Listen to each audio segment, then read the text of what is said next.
Pak,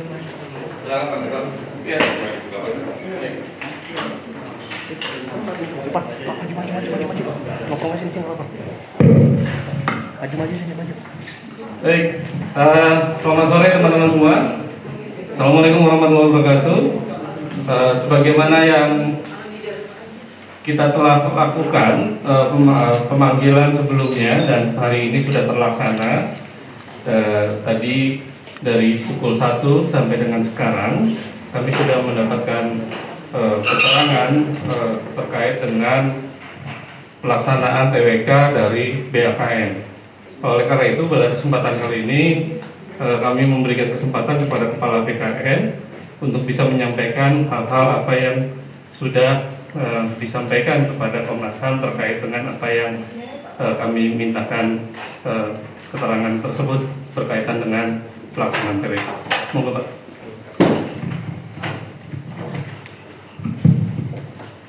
Bismillahirrahmanirrahim. Assalamualaikum warahmatullahi wabarakatuh. Yang saya hormati, boleh saya buka ya? Yang saya hormati Pak Khairul Anam, Komisioner Komnas HAM dan teman-teman media.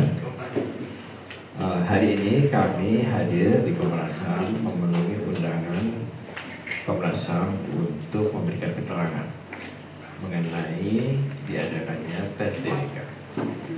Jadi kami memberikan keterangan dari proses perkom TWK, kenapa TWK itu ada di sana, sampai pelaksanaan TWK-nya sendiri. Nah, dalam kaitan dengan pelaksanaan itu BKN hanya mampu menjawab apa yang menjadi tugas dan kewenangan, karena di dalam pelaksanaan tes TWK itu ini kerjaan kolaborasi dengan banyak instansi lain, seperti misalnya Dinas Psikologi Angkatan Darat, Pusat Intelijen Angkatan Darat, kemudian juga BAIS, BNPT, dan BIN yang membantu BNPT untuk melakukan beberapa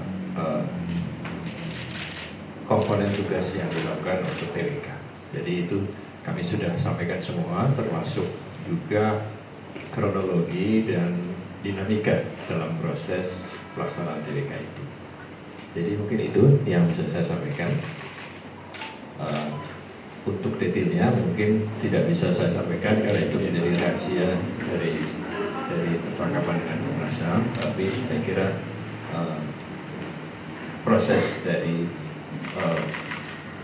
permintaan keterangan tadi sudah kami jawab semua sejelas-jelasnya, sejujur-jujurnya.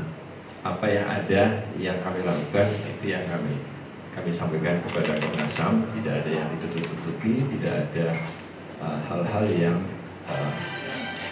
disembunyikan. Jadi saya kira itu. Terima kasih atas perhatiannya. Assalamualaikum warahmatullahi wabarakatuh.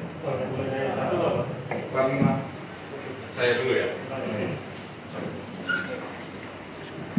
Ya, seperti tadi rekan-rekan pantau, yang pertama adalah memang proses ini dari jam 1 sampai sekarang. Dari yang tadi juga dijelaskan oleh Pak Bima, mulai dari awal bagaimana prosesnya. Jadi ini sebenarnya begini, ini melengkapi keterangan sebelumnya. Jadi keterangan sebelumnya itu yang kami dapatkan adalah proses penyelenggaraan teknisnya.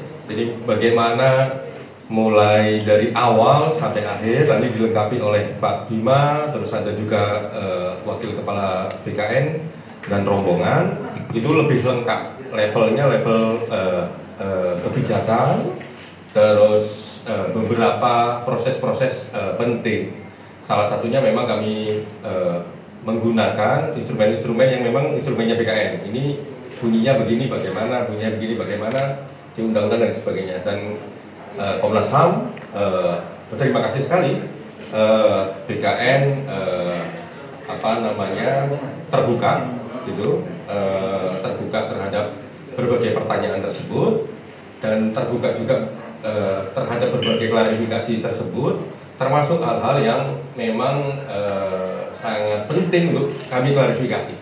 Jadi apa substansi dan sebagainya tidak bisa kita sebutkan, tapi itu menjadi bagian untuk memperjelas semua prosesnya, baik secara teknis maupun dalam konteks kebijakan. Gitu. Mungkin itu. Nah, nanti kalau ada pertanyaan terserah Pak Bima mau di sini atau mau terus stop monggo. Tapi dibatasi kan ya. Saya mau nanya soal ini Pak, soal penggagas TWK itu kan kalau dari KPK katanya BKI, kalau BKI KPK gitu. Dan itu juga kalau kata Komnas HAM yang akan dikonfirmasi ke BKI.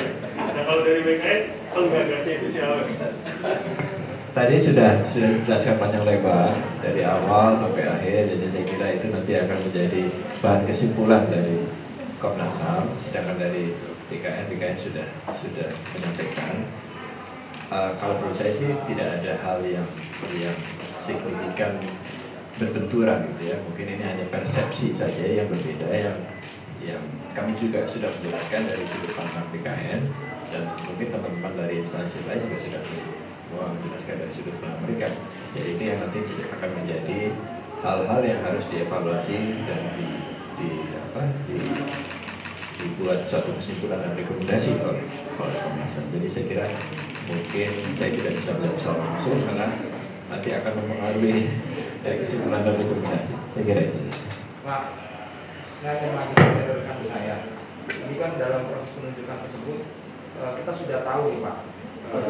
Kita sudah tahu proses ini, ya. Proses penunjukan TWK, proses pembentukan TWK. Kita semua mengetahui adanya beredar kabar, dan di sini kita sebagai media hanya ingin mengetahui tindak lanjut siapa sih penggagas tersebut, dan ini kan menjadi tolak ukur supaya beritanya nggak simpang siur, dan kita juga pun membantu PKN serta Komnas HAM untuk mengungkap apakah 75 pegawai ini yang salah atau dari BKN sendiri atau tes TWK ini sendiri yang salah, karena kita mengetahui bahwa sejumlah pertanyaan terhadap 75 pegawai tersebut kalau secara kita pikir logika itu termasuk tidak masuk di akal gitu, karena ada pembahasan yang kita mungkin nggak bisa membahas kembali di sini. Semua orang media sudah mengetahui hal tersebut. Nah ini kalau memang kita menunggu kesimpulan dari Komnas HAM itu sendiri, kalau menurut saya apa salahnya dari pihak PKN untuk mengungkap clue-nya aja, clue dari dasar PKN itu sendiri. Apa sih yang menjadi tolak ukur BKN untuk 75 pegawai ini tidak memenuhi syarat untuk beralih statusnya menjadi ASN? Kita nggak mungkin bertanya ke pihak 75 pegawai itu terus, karena udah pasti jawabannya mereka menyayangkan adanya tes TWK ini. Kita hanya mempertanyakan ke BKN, kita pun nggak mungkin nanya ke BAIS, ke BIN, nggak mungkin, apalagi Komnas HAM memeriksa BIN sendiri nggak mungkin. Jadi saya rasa siapa? enggak, itu kan saya makanya ini Pak, saya makanya mengklarifikasi ke BKN gitu. Udah? Ya. Oke. Jadi TWK ini tidak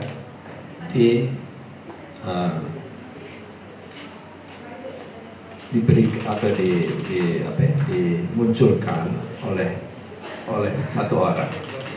Ini merupakan diskusi dari rapat tim untuk membuat perkom bahwa kenapa ada nama wawasan kebangsaan di situ, karena memang di undang-undangnya ada wawasan kebangsaan. Jadi kenapa bukan nama yang lain gitu? Karena itu mengacu pada aturan perundang-undangan. Nah, jadi itu ada, dan kemudian BKN mendapatkan mandat untuk melaksanakan TWK. BKN punya instrumen TWK, tapi tidak sesuai untuk KPK karena yang dinilai adalah orang-orang yang senior, sudah lama berada di KPK. Ada deputi, kepala biro, direktur, penyidik utama kan itu jabatan komisioner utama ya. Nah, yang kami miliki adalah tes untuk CPNS entry level. Jadi tes ini kami rasakan tidak pas kalau digunakan untuk pejabat yang sudah menjabat. Jadi ada proses untuk mencari itu. Prosesnya sudah saya sampaikan secara detail tadi. Kenapa kok sampai menggunakan instrumen yang dimiliki oleh Dinas Psikologi Angkatan Darat. Itu panjang ceritanya. Jadi kenapa sampai jam 5 ya karena menceritakan panjang itu. Jadi kalau saya ceritakan lagi kepanjangan nanti. Nah, itu yang digunakan. Kenapa itu yang digunakan? Karena ini masih satu-satunya alat instrumen yang tersedia, yang valid. Nggak ada yang lain. Jadi kami menggunakan the best available instrument yang ada. Nah, instrumen itu tidak berdiri sendiri. Jadi hasil IMB 68, Indeks Moderasi Penegakan 68 itu tidak berdiri sendiri, tapi ada wawancara. Ya. Tapi di tengah-tengah itu, kemudian untuk memperkuat informasi yang ada dalam Indeks Moderasi Penegakan 68 itu dilakukanlah profiling. Nah, jadi 3 metode ini yang digunakan untuk menilai teman-teman KPK agar memenuhi syarat menjadi ASN. Hasilnya ada 1.274 yang memenuhi syarat dan awalnya 75 yang tidak memenuhi syarat. Nah, kemudian dalam rapat koordinasi itu kemudian kita bahas lagi apakah bisa 75 ini dikurangi lagi sehingga ada yang bisa memenuhi syarat dalam tanda petik. Nah, itu sudah dilakukan. Rapat koordinasinya dihadiri oleh semuanya dan bersama asesornya juga. Dan itu juga kita sudah coba apakah ada variabel-variabel yang bisa kita omit, kita hilangkan agar orang-orang ini bisa menjadi bisa ada. Jadi hasilnya 51 dan 24. Nah, yang 51 ini bagaimana? Nah, ini keputusan bersama. Ada asesor yang melaksanakan TWK juga, ada KPK, ada macam-macam, sehingga kemudian diputuskan kalau yang 51 ini tetap tidak menyesal. Nah, ini kan dari rapat koordinasi itu, jadi bukan sendirian. Ini adalah kesimpulan rapat yang memutuskan bahwa hasilnya seperti itu. Jadi ini adalah data-data yang dievaluasi dan juga itu juga sudah kami sampaikan semuanya kepada Komnas HAM untuk melakukan evaluasi kembali. Nah, saya kira Pak terkait izin Pak saya terkait dengan hasil dan data informasi TWK ini sebetulnya sifatnya seperti apa ya Pak? Karena sempat ada pemberitaan bahwa ini rahasia negara, tapi bisa dibuka di persidangan dan itu yang pertama. Yang kedua, beberapa waktu lalu KPK mengatakan sudah berkoordinasi dengan BKN karena 75 pegawai yang dinyatakan tidak lulus TWK ini meminta data. Nah, diinformasikan itu ada 8 data. Nah, salah satunya hasil TWK. Apakah itu sudah disampaikan BKN kepada KPK untuk diserahkan ke pegawai yang dinyatakan tidak lulus atau bagaimana? Ya, jadi ini satu set pertanyaannya ya. Jadi BKN itu menerima hasil TWK. Hasilnya agregat, semuanya kumulatif ya hasil. Hasil ini dalam bentuk dokumen yang tersegel. Ini kami sudah serahkan semuanya di KPK. BKN sekarang ini tidak memegang dokumen apa-apa. Nah, yang diminta adalah hal-hal yang tidak ada dalam dokumen itu. Karena ini dokumennya bersifat akumulasi, agregat, bukan detail orang per orang gitu ya. Nah, kalau kami diminta, maka kami akan meminta lagi pada pemilik instrumen dan data itu karena instrumen tidak di kami. Jadi itu ada di, kalau IMB-nya ada di Dinas Psikologi Angkatan Darat, profilingnya di BNPT. Nah sekarang ketika diminta, saya ditanya, kalau diminta bagaimana? Saya nggak tahu, saya harus tanya dulu. Nah, Dinas Psikologi Angkatan Darat mengatakan berdasarkan ketetapan Panglima TNI itu rahasia. Oke. Saya tanya BNPT, ini kalau profiling bisa nggak diminta ini adalah profiling ini didapatkan dari suatu aktivitas intelijen sehingga menjadi rahasia negara. Oke. Jadi saya sampaikan ini menurut Dinas Pertanian Darat dan BNPT rahasia. Jadi bukan saya yang menetapkan rahasianya, tapi adalah pemilik informasi itu. Nah, apakah ini bisa dibuka? Ya bisa lah. Ya, informasi di Indonesia ini semuanya bisa dibuka kalau ada ketetapan pengadilan, supaya orang-orang yang memberikan informasi ini tidak disalahkan karena melanggar aturan. Saya sebagai asesor itu kan punya kode etik. Kalau saya menyampaikan sesuatu yang pada sifatnya rahasia jabatan saya kena pidana. Tapi kalau berdasarkan keputusan pengadilan, 5 kamu boleh menyampaikan itu, ya boleh kalau seperti itu. Nah, jadi supaya enak dan tidak orang-orang tidak melanggar aturan itu bisa disiksakan dengan cara seperti itu. Tapi misalnya kemudian mereka berubah pikiran, enggak, ini bisa dibuka, ya silakan saja.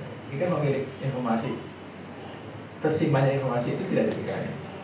Jadi itu yang saya sampaikan ketika wawancara di antara juga, cuman nggak ada yang side sih. Jadi itu seperti itu ceritanya. Jadi ketika saya ngomong rahasia itu kan, nggak boleh, enggak gitu. BKN sih boleh aja, cuman pemilik dari informasi ini bukan ada di instansi lain.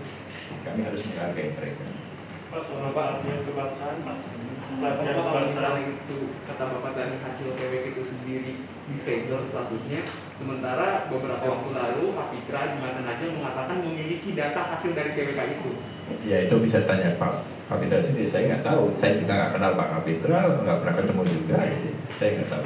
Berarti apa yang disampaikan oleh Pak Kapitra itu patut dipertanyakan. Kalau BKN sendiri itu. Saya nggak tahu.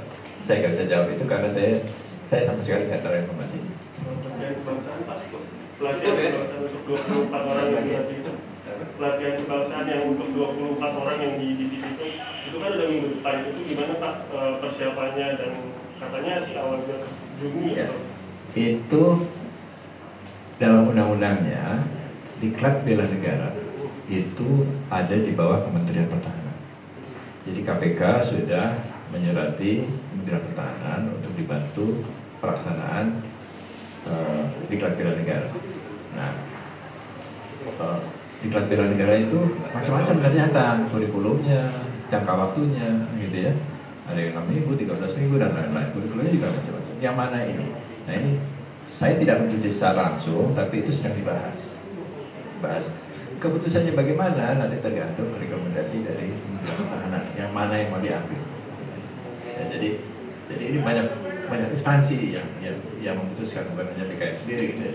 BKN hanya menerima nanti misalnya dari 24 itu sudah selesai. Oh ini yang bisa dijadikan ASN, ya kita terima saja. Kita mintakan informasi ke Menpan, kemudian BKN minta kredit. Tapi BKN tidak memutuskan mana yang harus diambil. Itu awal Juni udah pasti Pak. Saya nggak tahu itu. Saya nggak ikut ininya soalnya. Saya nggak ikut pembahasannya secara detail. Ya. Saya kira itu. Terima kasih. Assalamualaikum warahmatullahi wabarakatuh. Waalaikumsalam. Ini pengumuman dari Komnas HAM. Yang pertama adalah di proses ini kami sudah melayangkan surat panggilan juga untuk HIS, untuk BIN, dan untuk pendalaman BNPT. Jadi kami mohon kepada semua pihak untuk datang kepada Komnas HAM agar semakin terang informasinya, semakin terang peristiwanya, dan semakin jelas duduk soalnya, dan ini ditunggu oleh publik luas, sehingga memang kedepannya akan mudah untuk menentukan ini arahnya mau kemana, rekomendasi dan sebagainya. Itu yang pertama. Yang kedua, minggu depan juga kami akan agendakan dengan ahli. Jadi seperti yang kemarin kami bilang bahwa ada background ahli yang sekarang sedang memang dinegosiasikan waktunya. Detail soal hukum, detail soal psikologi, dan soal nilai-nilai kebangsaan dan lain sebagainya. Mungkin itu. Terima kasih. Terima kasih semuanya. Sore. Terima kasih.